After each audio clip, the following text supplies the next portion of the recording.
हरे कृष्ण। तो सर्वस्व तोमार चौरणे सौंपिया, पौड़ी छे तोमार घरे। सब कुछ आपके चरणों में सौंप दिया है और अब आपके घर में पड़ा हूँ मैं। भक्ति विनोद ठाकुर ये भजन लिख रहे हैं, फील भी करते हैं और हैबिट भी यही है। आप सबका स्वागत है छठ गोस्वामियों की इस श्रृंखला में, इस क्लास में। हम लोग श्रीपाद गोपाल भट्ट जी के जीवन चरित्र के विषय में पढ़ रहे हैं। कल हमने पढ़ा कि किस प्रकार महाप्रभु ने गोपाल भट्ट गोस्वामी को शालिग्राम की सेवा करने का आदेश दिया है और यह भी कहा था कि शालिग्राम में ही आपको राधा रमण के दर्शन भी होंगे। गोपाल भट्ट गोस्वामी आज्ञा के प्रति कितने अनुरक्त हैं, आज्ञा के प्रति कितने एंथुजियास्टिक हैं, उत्साहमयी हैं, ये तो आप लोग जानते ही हो। महाप्रभु का संग करने के लिए ललायित रहते थे, पर महाप्रभु की आज्ञा थी घर में ही रहो, तो कष्ट वाला जीवन स्वीकार किया। मन तो महाप्रभु के चरणों में लगा है, फिर घर रहना तो कष्टदायी हो गया।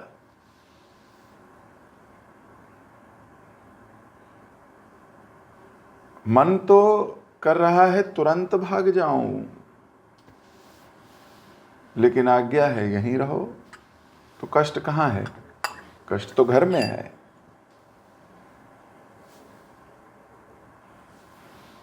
मन है जाना है, हमारा क्या, हमारा थोड़ा उल्टा होता है। मन है घर में ही रहो, कंफर्टेबल, कंबल ओढ़ो, आराम से। कौन जाएगा 40 किलोमीटर 30 किलोमीटर मोटरसाइकिल पे, इस पे उस पे। घर में ऑनलाइन सुन लो, है ना। हमारा मन है कंफर्ट रहो, कंफर्टेबल रहो। जाना तपस्या है, भक्तों से मिलना तपस्या है, जाना घर में कंफर्टेबल है। तो ये जब इक्वेशन चेंज हो जाती है ना, उल्टी हो जाती है। मन वहां है, तन यहां है, झटपटाता है फिर। तो गोपाल भट्ट का मन तो महाप्रभु के चरणों में है, पर आज्ञा है यहीं रहो,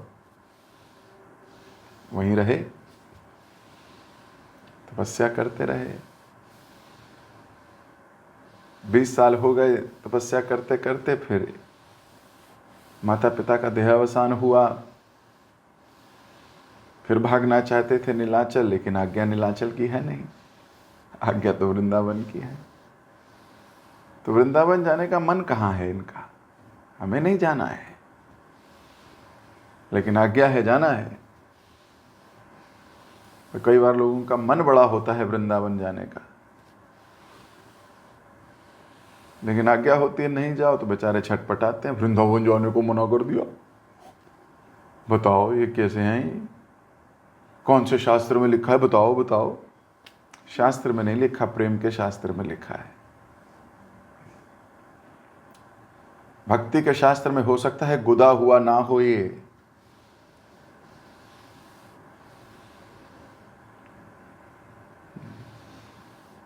और हर शास्त्र कहता है शरणागति से जीना चाहिए। अपने आप को जज बना दोगे तो हर चीज गलत लगेगी।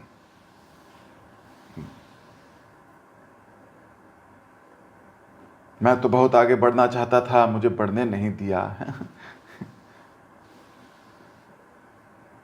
अलग अलग ख्याल आते हैं जीव को, क्योंकि उसके आगे बढ़ने की परिभाषा ही अलग है। इधर महाप्रभु ने गद्दी भिजवा दी है और ये कह रहे मैं नहीं बैठूंगा। मन नहीं है, महाप्रभु बोल रहे हैं करना है तुमको। तो कभी सोच विचार किया जा सकता है ना। दुर्बुद्धि कैसे विचार करेगी? दुर्बुद्धि कहेगी पहले मैं जाना चाहता था, जाने नहीं दिया। 20 साल सेवा करो माता पिता की, वो कराया मुझसे। फिर मैं नीलांचल जाना चाहता था, बोले वृंदावन जाओ, वहां चला गया। अब मैं इस पद पे बैठना नहीं चाहता, बोला जा रहा है बैठो। तो इस सारी जिंदगी मेरी बातों को काटना ही है क्या? ये कैसा संबंध है प्यार का? प्यार करते हैं, प्यार करते हैं, ये कैसा प्यार है? मैं जो कह रहा हूं, जो मेरा मन कर रहा है, हर बार उसको काट दिया जाता है। मुझे नहीं रहना यहां पे।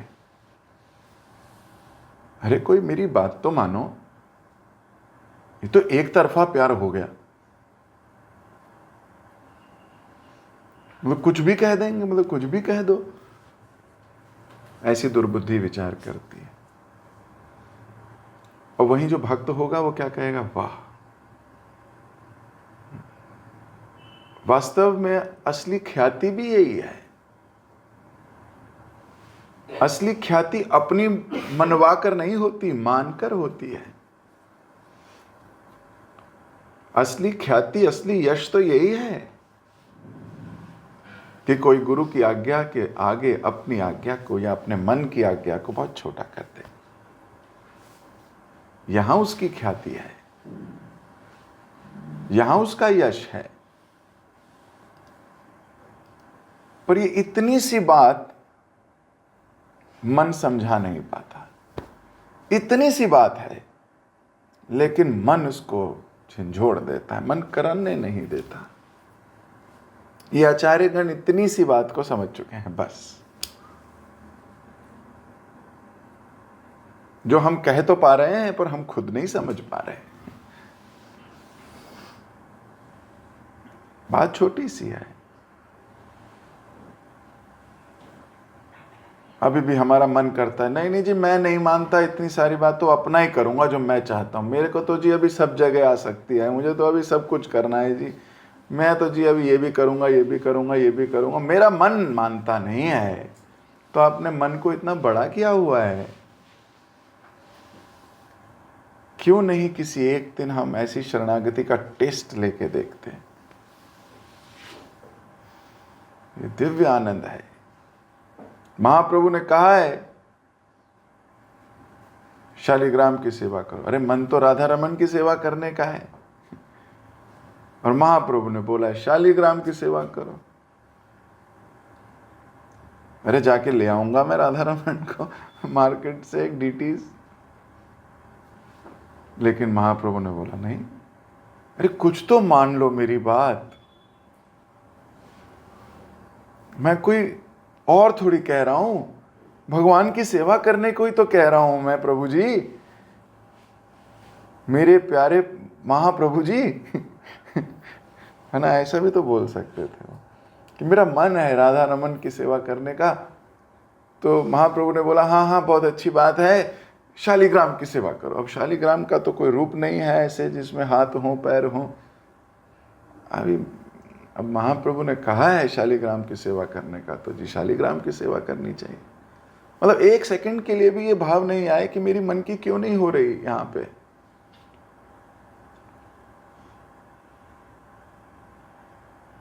एक बार नहीं सोचा कि ये महाप्रभु की कांग्रीगेशन ठीक नहीं है।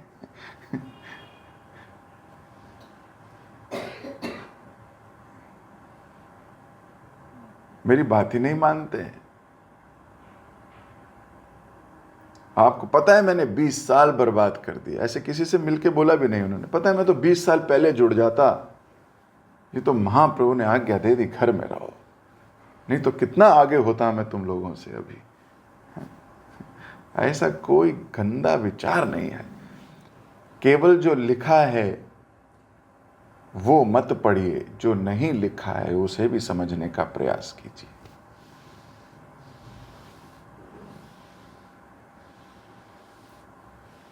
समर्पण किसे कहते हैं समझिए इस बात को, है ना? समझना चाहिए।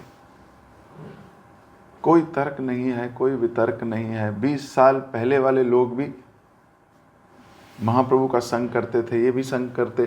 काश मैं भी कर पाता, मैं तो पर घर में था। अरे महाप्रभु को ज्यादा पसंद आया ये बात, क्योंकि तुमने आज्ञा पालन किया है, और किसी के लिए तो नहीं भेजी गद्दी।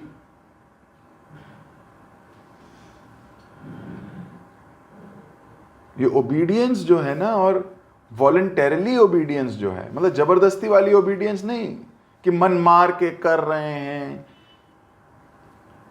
ना, समन्वय हो चुका है। जैसे महाप्रभु की इच्छा है, हमारी एनर्जी वहां चली जाती है, यस। तो एक्चुअली में प्रसन्नता होती है, तो प्रसन्न कर पाते हैं हम गुरुजनों को। तो इधर ऐसा कुछ नहीं सोचा। महाप्रभु ने कहा शालिग्राम की सेवा करो, तो ठीक है जी। अब चले गए गंडक नदी में, अब पैदल यात्रा नेपाल की करी है। अब शालिग्राम शिला ले रहे हैं, अभी कैसे लाएं, अभी हाथ ला रहे हैं, हाँ नहीं रही, आ रहे, हाँ नहीं रही। फिर आई तो एक शिला, कौन सी? दामोदर शिला। हर शिला अलग है, हर शिला का नाम भी अलग है। देख के कई बार पहचान में आ जाती हैं, जैसे कोई नरसिंह शिला होती है, कोई दामोदर शिला होती है, ऐसे अलग अलग शिलाएं हैं। खैर, इसके बारे में तो बहुत डिटेल वर्णन है, हम अभी संक्षिप्त में इसको करके चलते हैं कि उनकी शिला हाथ में आ गई, उसी को महाप्रभु का स्वरूप जान के, कृष्ण स्वरूप भी नहीं, इच्छा तो थी महाप्रभु के विग्रह की, है ना, महाप्रभु, उसी को महाप्रभु। और कृष्ण और महाप्रभु में कोई अंतर भी नहीं है।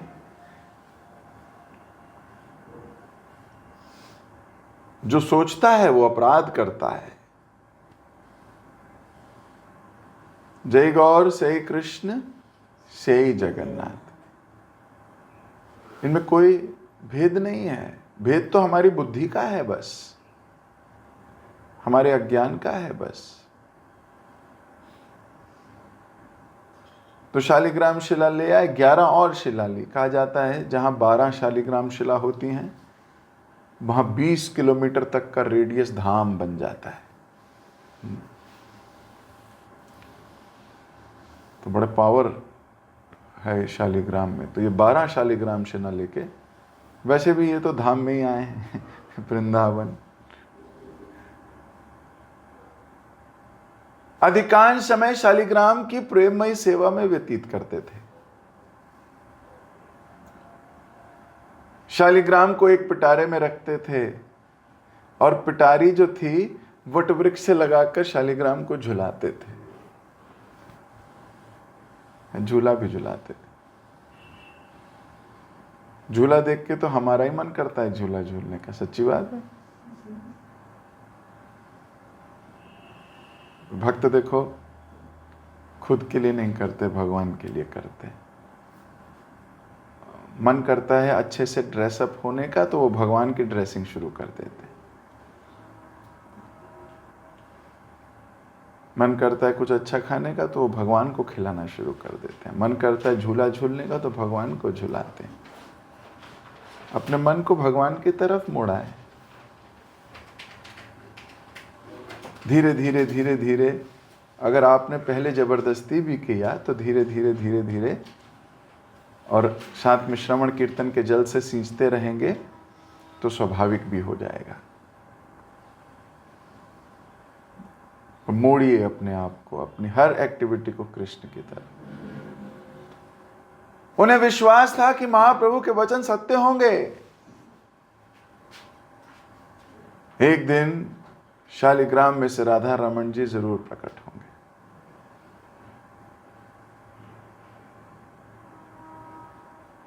और हृदय में भावना थी कि जिनका मुख जो है वो गोविंद देव जी जैसा हो, वक्ष गोपीनाथ जी जैसा, चरण मदन मोहन जी जैसे। तो वो जाते थे इन तीनों मंदिरों में सेवा किया करते थे।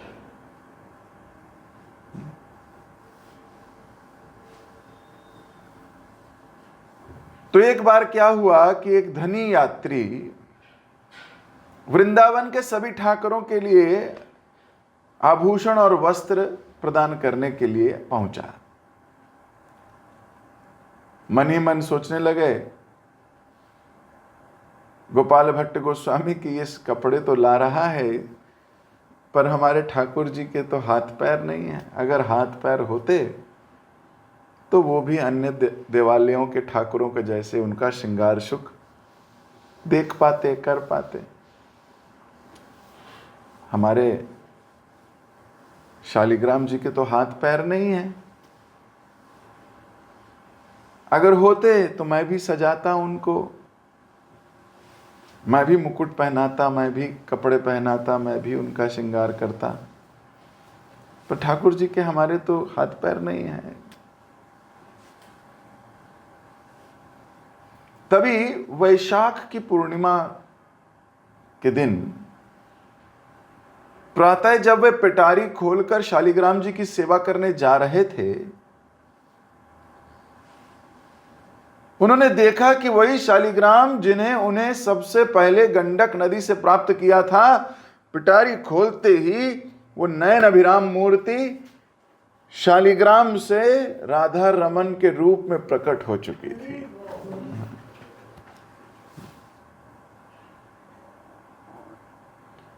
तबे कत दिन पर शालिग्राम होते, अपनी प्रकट होले लोकरा विदेते।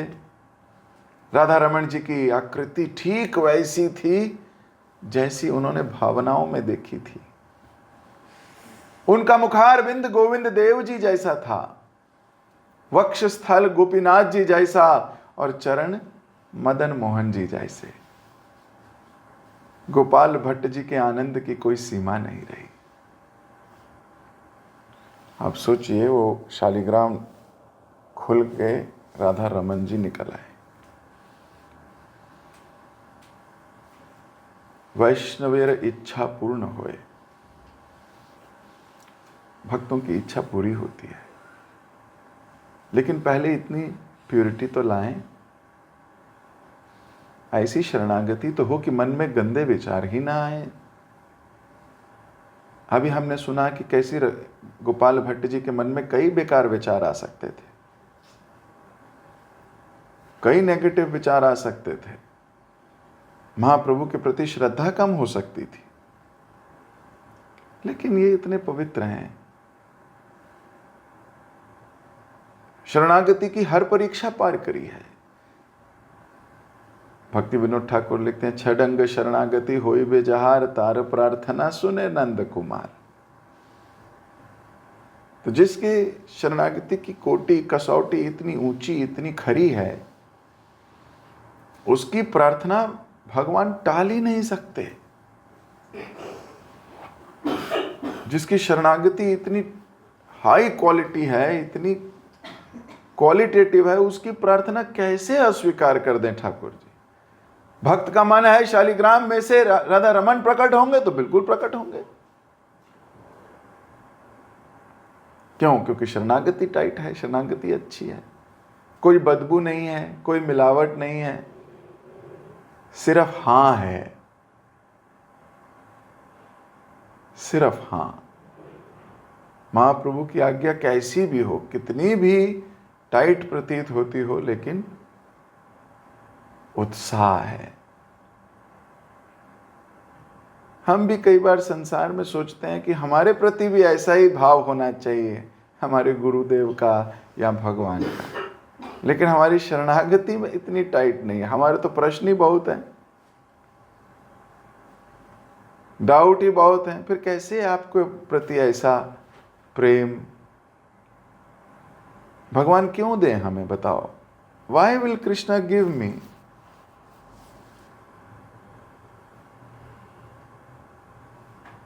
आखिर ऐसी कौन सी ऐसी बात है मेरे में कि भगवान मेरी सुनेंगे? ऐसा क्या ही खास है? कुछ भी नहीं। जब अपने पे पड़ती है तो मैं सब भूल जाता हूं कि मैं वैष्णव भी हूं, ये भी भूल जाता हूं कि भक्ति प्राथमिकता है। संसारी कंडीशनिंग इतनी हाई पकड़ी हुई है। माया की गिरफ्त में इतना हूं कि मुंह से कृष्ण कृष्ण भले ही बोलता हूं, पर माया की गिरफ्त में रहना अच्छा लगता है। वहीं खुश हूं। क्यों ही सुनेंगे भगवान? फंसे होने की एक्टिंग कर रहा हूं, है? माया ने ऐसे कुंडली डाली हुई है, लेकिन मजा बहुत आ रहा है। मुंह से कहता हूं कृष्ण मुझे बचा लो, अंदर से मन नहीं है।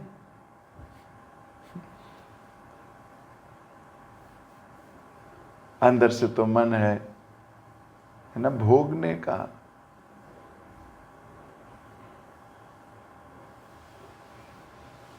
तो क्यों सुनेंगे ठाकुर जी? ठाकुर जी तो हृदय की सुनेंगे। बोलेंगे खुश तो है ये, ऊपर से ही तो बोलता है, देख कितना मुस्कुरा रहा है, खुश है। इसको मजा आ रहा है। अभी प्योर नहीं हुआ है।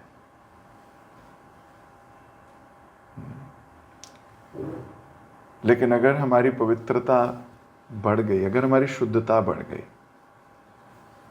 अगर हम इस बात पे मेडिटेट करने लगे कि नहीं, अभी हमें अपनी इस बेकार परिस्थिति को तोड़ के निकलना है आगे, मैं कर सकता हूं। जैसे भोग वृत्ति आए उसको मैं टाल सकता हूं, उसको मैं हिला सकता हूं। मैं शास्त्र के अनुसार, गुरु के अनुसार अपने जीवन का निर्वाह करने का प्रयत्न करूंगा। मन में कभी नेगेटिव भाव आए तो मैं मन को मारूंगा, तोड़ूंगा, डांटूंगा। ऐसे भक्त के चरणों में जाके बैठूंगा जो मेरी पिटाई करे कि भावना क्यों आई तुम्हारे हृदय में।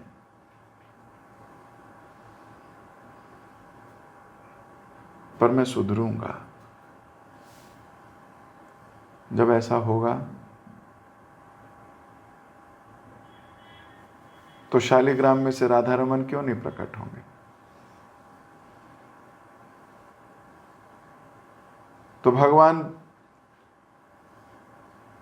समस्त भक्तों की इच्छा पूरी करने का ही तो प्रण लेके बैठे हैं।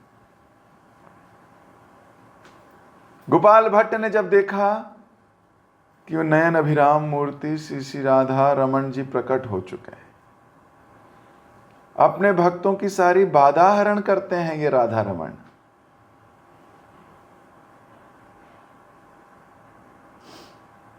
गोपाल भट्ट तन मन से प्राण प्रिय राधा रमन जी की सेवा करने लगे। नाना प्रकार से उनका पुष्पों से श्रृंगार करते, उनकी शोभा देख देख कर आत्मविस्मृत हो जाते। राधा रमन को वे श्री गौरांग ही जानते, इसलिए उनकी सेवा करते करते उन्हें याद आ जाती उस समय कि जब उन्हें अपने घर गौरांग महाप्रभु की सेवा करते करते उनकी नदिया नागर रूप के रूप में दर्शन होते थे।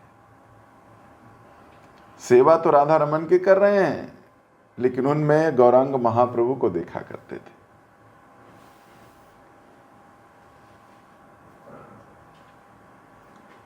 महाप्रभु ने पर्सनल समय व्यतीत किया है। प्यार तो महाप्रभु से है।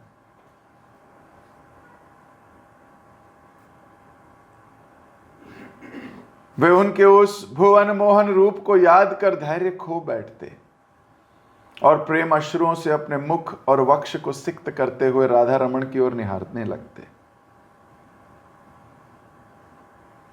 एक दिन इसी अवस्था में गोपाल भट्ट के प्रेमाधीन राधा रमन ने उनकी ये इच्छा भी जानकर गौरांग महाप्रभु के रूप में उन्हें दर्शन दिए।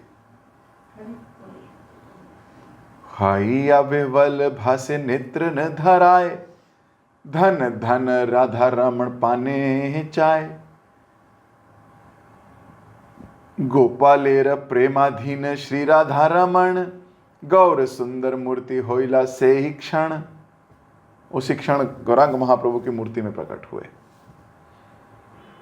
कुछ लोगों का मत है कि रूप गोस्वामी को श्री चैतन्य महाप्रभु ने लुप्त तीर्थों और भक्ति रस का ब्रज में प्रचार करने का जो कार्य सौंपा था और उसके देखने एक बार वृंदावन जाने का जो वचन दिया था, उसकी सार्थकता राधा रमण के रूप में उनके वृंदावन में प्रकट होने में ही है।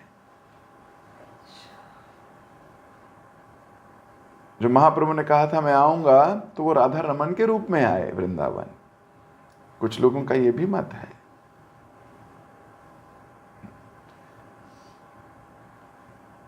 तो कहीं कहीं तो यह भी लिखा है गौर होइलो राधा रमण, ये भजन भी है।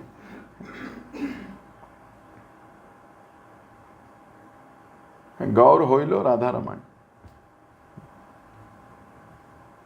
राधा रमण के श्री विग्रहों के साथ राधा मूर्ति नहीं है। अब बोलते राधा रमण है, राधा रानी है नहीं।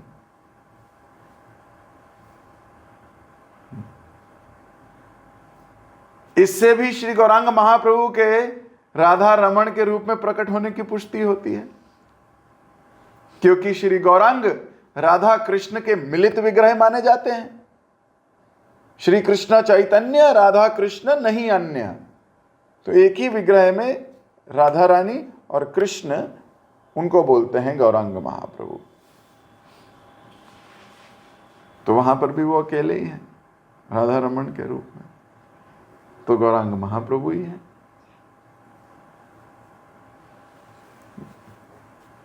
तो राधा रमण की जी प्राकट्य स्थली सुंदर कलात्मक हिंडोला सहित एक चबूतरे के रूप में गोपाल भट्ट गोस्वामी की समाधि के राधा रमण घेरे में आज भी सुरक्षित है।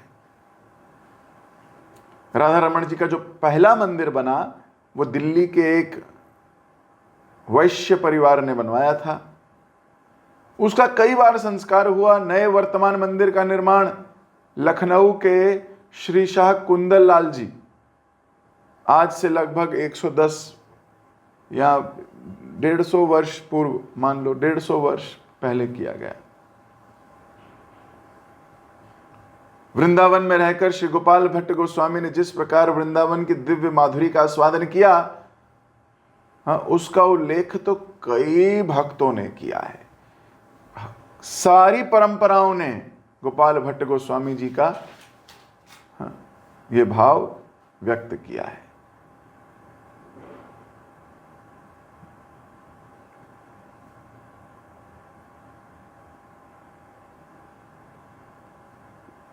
तो गोपाल भट्ट गोस्वामी के हृदय में श्री राधा रमण जी की वह रसमय मूर्ति सदा बसी रहती थी, जो शालिग्राम जी से स्वयं प्रकट हुई थी।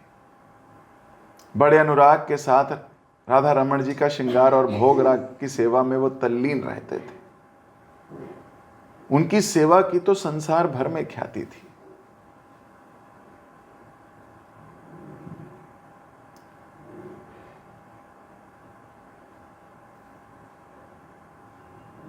गोपाल भट्ट गोस्वामी के विषय में यह भी कहा जाता है कि वे हर किसी के गुणों को ही देखते थे, अवगुणों की ओर ध्यान ही नहीं देते थे। वे दया के समुद्र, धर्म के संस्थापक और भक्तों के भूप थे।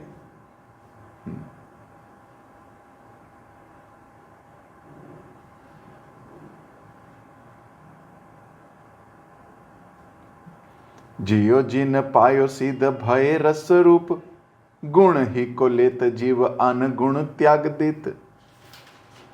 गुणों को लेते थे, अवगुणों को त्याग देते थे। देखिए, हम सब में कुछ गुण हैं और कुछ अवगुण हैं, सब में। इससे कोई छूता नहीं है। हम सब के व्यवहार में भी कुछ गुण हैं और कुछ अवगुण हैं, होंगे ही। भगवान तो है नहीं, जीव हैं, शरीर प्राप्त किया है, कंडीशनिंग है शरीर की। कुछ कुछ गुण हैं, कुछ कुछ अवगुण हैं। तो गुणों को स्वीकार करो, अवगुणों को इग्नोर करने की क्षमता डेवलप करो। ये भक्ति के बेसिक का भी बेस है। अगर ये नहीं स्वीकार कर पाए तो हम कोई संबंध नहीं बचा पाएंगे, क्योंकि हर संबंध की समय परीक्षा लेता है, हर वस्तु की समय परीक्षा लेता है, हर व्यक्ति की समय परीक्षा लेता है, समय परीक्षा लेता है।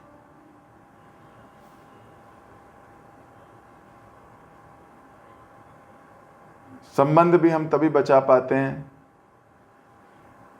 जब हम तितिक्षवा हों, टॉलरेट करना आता हो, इग्नोर करना आता हो।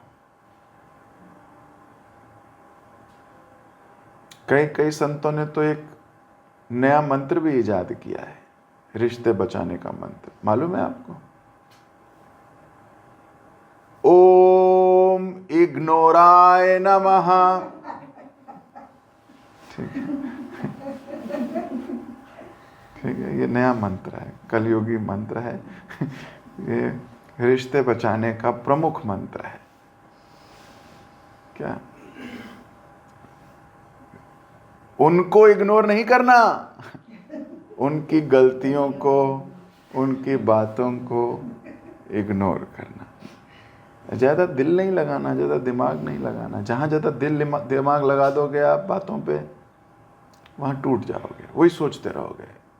आपने ऐसा कहा था सन 1947 में, आपने 1955 में ये भी कहा था, 1982 में फिर आपने ये कहा। फिर आप पूरा चिट्ठा लिखा होता है कई भक्तों ने ना, डायरी एक है, डाउट शतक। ना डाउट शतक की किताब है हमारे पास, हम उस पर लिखते हैं ना हर डाउट तुम्हारा जो आपने गड़बड़ करी है हमने लिखी हुई है। यार तुम क्या फॉल्ट पे दिमाग रखते हो? अच्छा दिखाओ जरा अच्छाई कितनी लिखी है, बताओ अच्छाई कितनी लिखी है। वो कौन सी किताब है? प्रभु जी वो तो नहीं है, फेल हो गए आप। भक्त भले कंपैशनेटली आपसे डील कर जाए, लेकिन भगवान आपको छोड़ेंगे नहीं।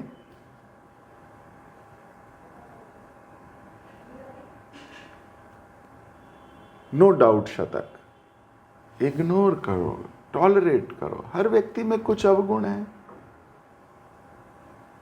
आप जिस पे फोकस करोगे आप वही हो जाओगे। आपने अवगुणों की डायरी बनाई है, आप स्वयं अवगुणों की खान बनोगे।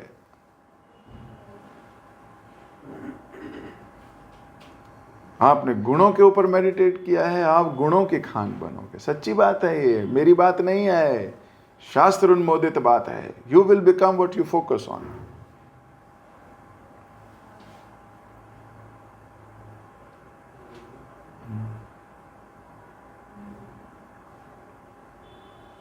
इस बात को हमें मेडिटेट करना चाहिए। तो राधा रमन जी प्रकट हो गए हैं और गोपाल भट्ट जी हर किसी के गुणों को देखते थे, अब गुणों की ओर ध्यान ही नहीं देते थे। एटलीस्ट आज की मेडिटेशन की यही लाइन होनी चाहिए, गुणों को देखो, अवगुणों को नहीं। जगत गुरु श्रील प्रभुपाद की जय, श्री गोपाल भट्ट गोस्वामी की जय, श्री श्री राधा रमन की जय। हरे कृष्ण।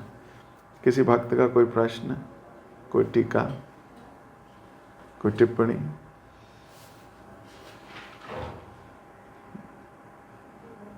ठीक है, हरे कृष्ण।